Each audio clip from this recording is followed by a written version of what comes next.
tratamiento de la enfermedad de Alzheimer es importante que primero conozcamos que se trata de una enfermedad neurodegenerativa terminal. ¿Qué quiere decir esto? Que indudablemente e invariablemente el paciente, una vez que comienza con las manifestaciones de enfermedad de Alzheimer, él cada año va a ir deteriorándose y va a ir evolucionando su patología, desafortunadamente, hacia la depresión cada vez mayor de todas las funciones relacionadas con la memoria, la atención, el lenguaje y todas estas funciones cognitivas, dejándolo finalmente en un estado de dependencia absoluta de sus familiares. Por eso, el tratamiento de la enfermedad de Alzheimer no es solamente darle fármacos a un paciente que tiene esta condición, sino que existe un tratamiento farmacológico, uno no farmacológico, y además existe una intervención psicosocial, tanto para el paciente como para la familia que lo rodea.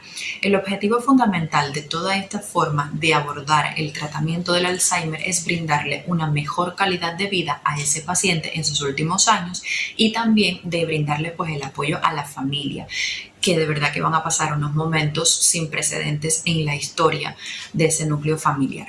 Entonces, bueno, básicamente las intervenciones psicosociales y el tratamiento no farmacológico se basa en reducir en un primer momento todos aquellos factores que puedan desencadenar que el paciente entre en crisis de irritabilidad, de agresividad. ¿Cómo logramos esto? Pues brindándole un entorno de tranquilidad, de calma, reduciendo el ruido. Si sabemos que quizás el paciente es de los que camina y se va por las noches y se pierde, pues entonces crear en la casa un sistema para tratar de brindarle seguridad. Casi siempre los pacientes, ya lo dije anteriormente, no fallecen propiamente del Alzheimer, sino de por todos los riesgos a los que se exponen. Entonces, te voy a enseñar ahora algunas medidas que podemos hacer e implementar en nuestra casa para tratar de brindarle el apoyo y las condiciones que este tipo de pacientes debe tener. Evalúe su entorno. Una persona con demencia puede estar en riesgo en ciertas áreas del hogar o exteriores. Preste especial atención a las salas de trabajo, los sótanos, donde es más probable que haya herramientas, químicos, productos de limpieza y otros elementos que puedan requerir supervisión. Evite los peligros de seguridad en la cocina. Instale una válvula de seguridad o interruptor de circuito de gas oculto para que la persona con demencia no pueda abrirla. Considere quitar los picaportes, use electrodomésticos que tengan función de cierre automático, manténgalos lejos de fuentes como el agua, los fregaderos y retire frutas decorativas, sustitutos del azúcar o condimentos de mesa y mesadas. Prepárese, haga una lista con los números de teléfono de emergencia y las direcciones de los departamentos de policía y bomberos, así como hospitales y líneas de ayuda de control de intoxicación. Instale trabas ocultas, coloque cerraduras de seguridad altas o bajas en las puertas exteriores para que a las personas les resulte muy difícil salir de casa. Guarde un juego de llaves extra. Quite las trabas de los baños o habitaciones para que la persona no pueda encerrarse por dentro. Mantenga los pasillos bien iluminados. Agregue luces adicionales en las entradas, portales, escaleras, áreas entre habitaciones y baños.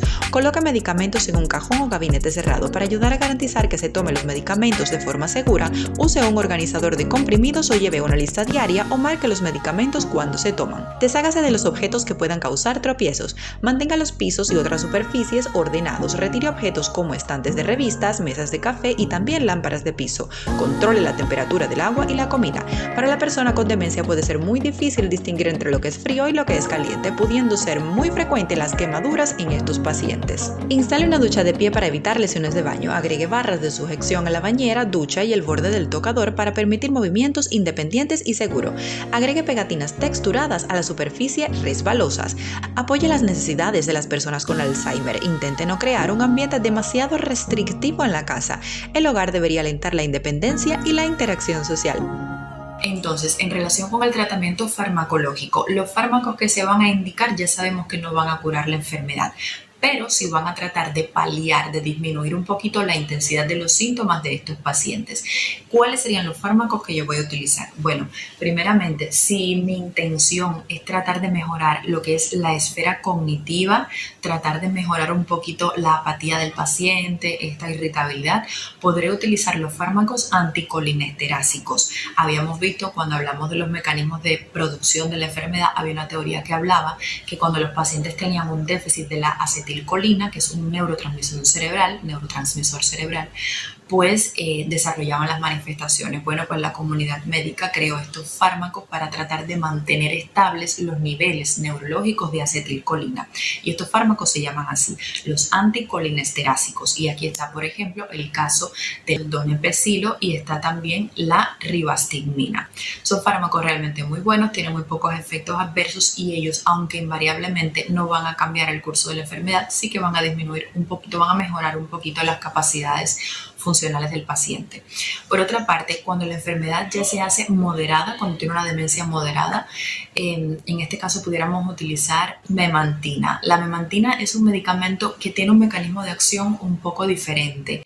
¿Por qué? Porque la memantina lo que va a hacer es antagonizar el efecto que tiene el glutamato, que es un neurotransmisor que actúa a nivel cerebral y lo que hace es estimular las células del sistema nervioso.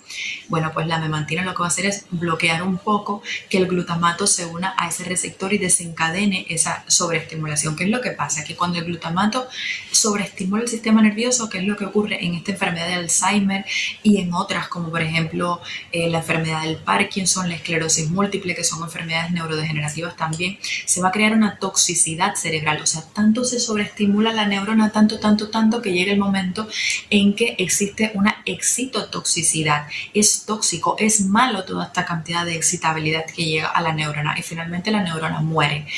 Ya sabemos que si la neurona muere no va a haber sinapsis, no va a haber función cognitiva ninguna. Por esta razón, la memantina es un fármaco pues, que nos ayuda muchísimo en los pacientes que tienen ya una demencia moderada a severa.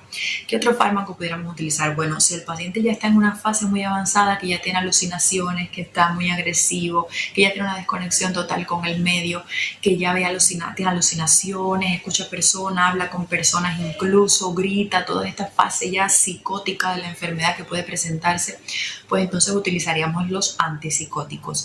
Y aquí hay uno que se utiliza mucho, es el de elección, se llama quetiapina, es un antipsicótico atípico que verán que también se utiliza en otras patologías como por ejemplo en la esquizofrenia, en el trastorno bipolar, sobre todo en la fase maníaca. Y la quetiapina de todos los antipsicóticos es el que mejor resultado ha mostrado.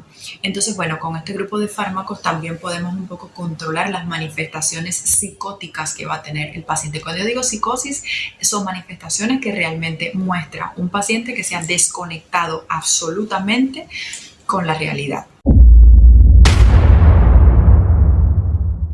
Bueno, cuando nosotros pretendemos evitar el desarrollo de una enfermedad, lo primero que debemos hacer es conocer cuáles son los factores de riesgo que conducen a la aparición de esa enfermedad. ¿Por qué? Porque si yo logro evitar estos factores que me producen esa enfermedad, las probabilidades de que ellas se desarrollen pues van a disminuir muchísimo. ¿Qué es lo que pasa, familia? Que en el caso de la enfermedad de Alzheimer no se ha descubierto al 100% el factor de riesgo al que nosotros nos expongamos y obligatoriamente la persona desarrolla Alzheimer. Eso en la enfermedad de Alzheimer no va a ocurrir. No porque usted se exponga a este factor, obligatoriamente desarrollarás un Alzheimer. Esto no es, por ejemplo, como en el caso del cáncer de pulmón, que sabemos que la persona que fuma, debido a que el tabaco, desde la hoja del tabaco hasta cuando se está procesando y hasta cuando el paciente se lo está fumando, que activa la combustión, va a tener una serie de sustancias que son cancerígenas, o sea que forman cáncer, y sabemos que si este paciente se expone al tabaco por mucho tiempo y por ende se expone a estas sustancias cancerígenas como las nitrosaminas, el benceno, los polifenoles, pues el paciente sí desarrollará definitivamente un cáncer de pulmón, porque ese es el mecanismo de acción de esas sustancias que están allí en el tabaco. Bueno, en este caso para el cáncer de pulmón, ¿qué es lo que hay que hacer? Pues dejar de fumar. What happened?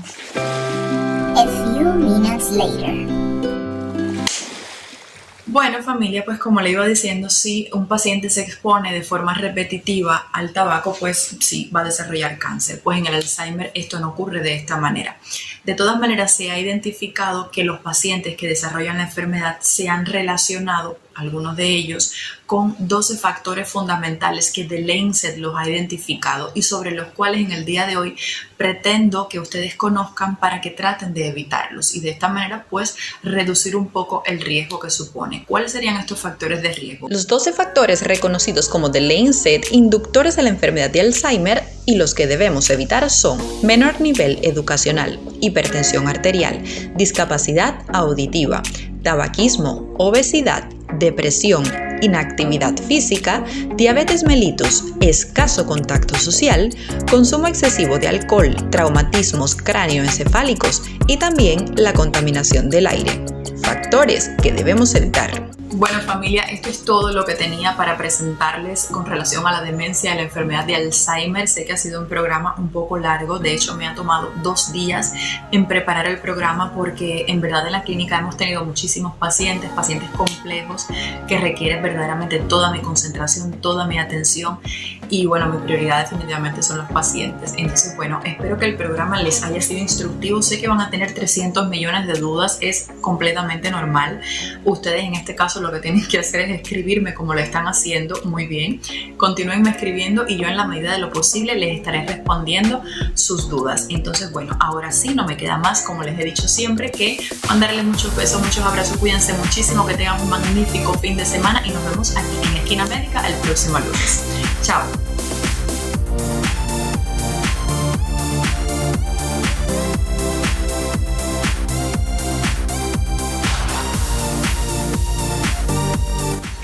What happened? The result of the patient? Thank you. The presence of fungal, the patient needs treatment and we are going to repeat the exam in 6 months. Call her, please tell her to come back tomorrow and I'll see her again. Tomorrow? Hi, who is coming tomorrow? You? No, not us? No! No, it's only on Monday. In that case, no, in that case. Oh, you were going to come tomorrow. No, I was going to come because last weekend was public holiday, so I didn't know. Sometimes it's with benefit, sometimes it's the other one. So tomorrow we will not come. Are you sure? Yes, I'm not coming. Ali. In that case, tell her to come on Monday. I'll see her. Okay? Ali. Bueno, familia, pues como le iba diciendo, sí.